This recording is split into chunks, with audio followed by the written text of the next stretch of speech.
In this lesson, we will learn how to edit keyframes in the graph editor, and we'll also learn about our interpolation types for function curves.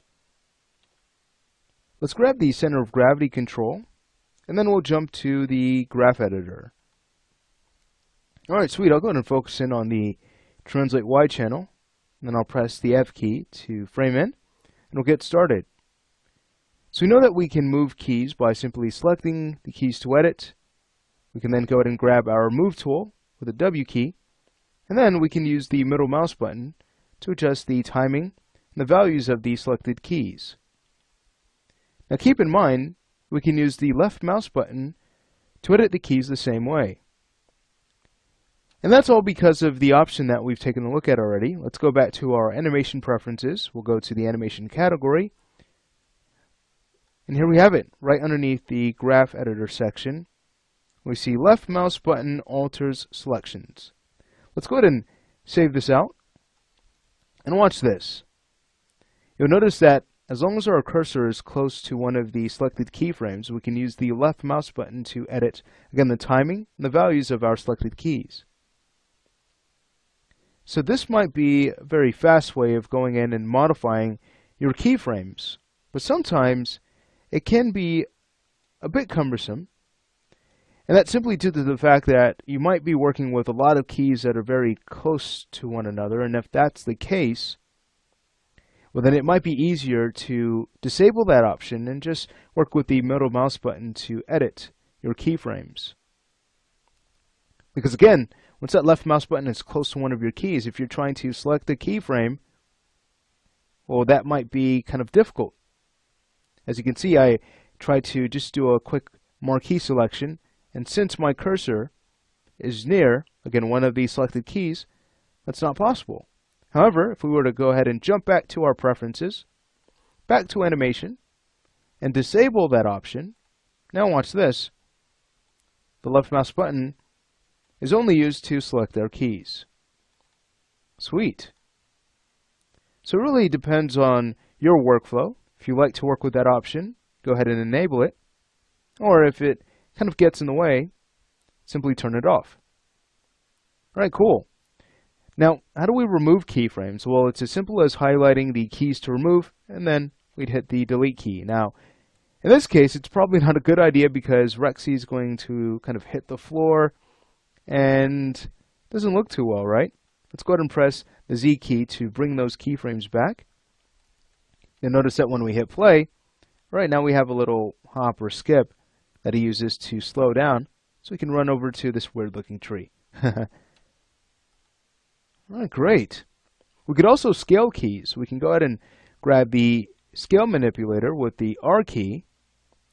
And now watch this. As we start to middle click and drag, we're able to adjust our keys according to where the cursor is. So that's our pivot point for the scaling tool.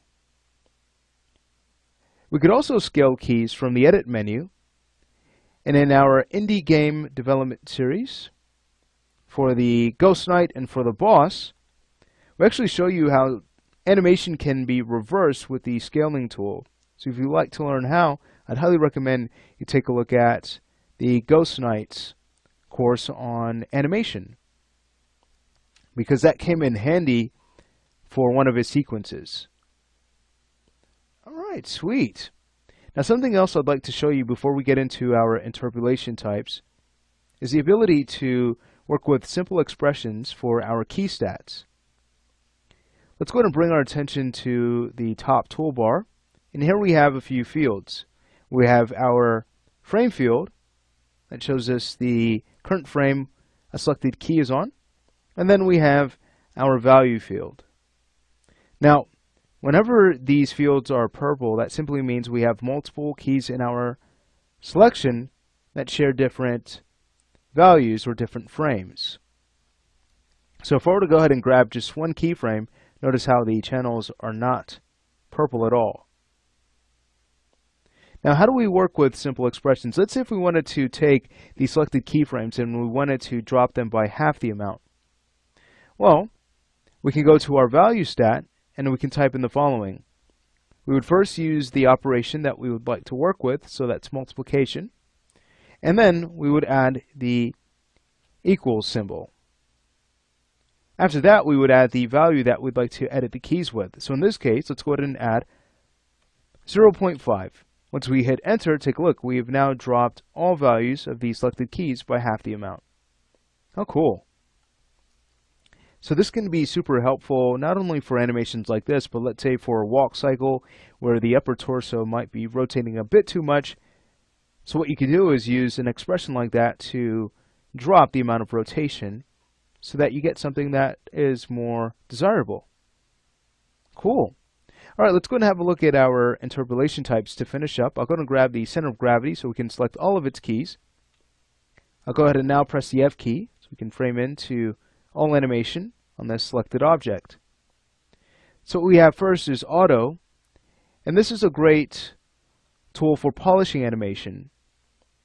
What it will do is it will give us a very smooth result, but it will also help us to prevent overshoots in an animation. Let's go ahead and have a look at something. If I were to go ahead and grab, let's say, this rotate Y key on frame 65, I can go ahead and take its out tangent. I'll then go ahead and grab the move tool and drag up with the middle mouse button, and take a look, we've now created an overshoot. Now with auto, it's going to remove that overshoot for us so that we don't cause our values to push past what we've already set. So I find that to be super helpful, but sometimes we want overshoots just to kind of soften up our actions a bit, and if that's the case, we can go ahead and work with spline, which is the following option. Then we have clamped, which is going to help us prevent overshoots as long as a key is very close to another key. So if I were to go ahead and take this key that's on about frame 73, if I were to go ahead and bring that over to this key that we've set to clamped, on 65 you can see that as long as it's on the same level as the clamped key, notice we will not have an overshoot at all. But again, with spline, it's going to push that key a bit further to kind of soften the action. You would not want to use spline for a planted foot because that foot's going to go through your floor. But you can use spline for the upper body if you'd like to loosen it up a bit, or perhaps the character's head. Sweet, and then we have linear, which is going to set everything to a constant speed. So I'll go ahead and grab the center of gravity. I'll go ahead and deselect any keys I have selected and use linear. And you'll notice that everything's going to move in a kind of a mechanical way. Linear is great when you need to, let's say, make sure that your feet are moving at a constant rate in a walk or run as the feet plant. And that'll help you to prevent sliding. And you can learn more about that in creating walk cycles and creating run cycles in Maya. We could also use linear to animate our global node to translate our walks and runs forward. But in this case, we wouldn't want to use it for the character's upper body. So what we'll do then is go ahead and convert these back to auto to kind of soften up the action a bit. Much better. Now another option we have is stepped. Stepped is going to block out all of your function curves. So we won't see another key's value until we actually get to that value. So watch what happens when we hit play. You'll notice that the animation is going to be very blocky. Why would we want to use this? Well, this is a great way to start an animation. We can go ahead and block it in, and then once we're satisfied with our blocking pass, we can then go ahead and start to refine. You can learn more about this in animation blocking and animation polishing techniques in Maya. Sweet. Now, you'll notice that I've kind of skipped over one, and that's flat tangents. Simply because it's really straightforward. If I were to go ahead and use flat tangency, you'll notice that everything will be set to flat or zero orientation in your tangents. So this is useful when you want to kind of plant, again, your feet or perhaps your character's hand that plants on a surface. You can go ahead and use flat to make sure that it will not go past that surface, which would, of course, create interpenetration, which is not cool. So we can use that option here.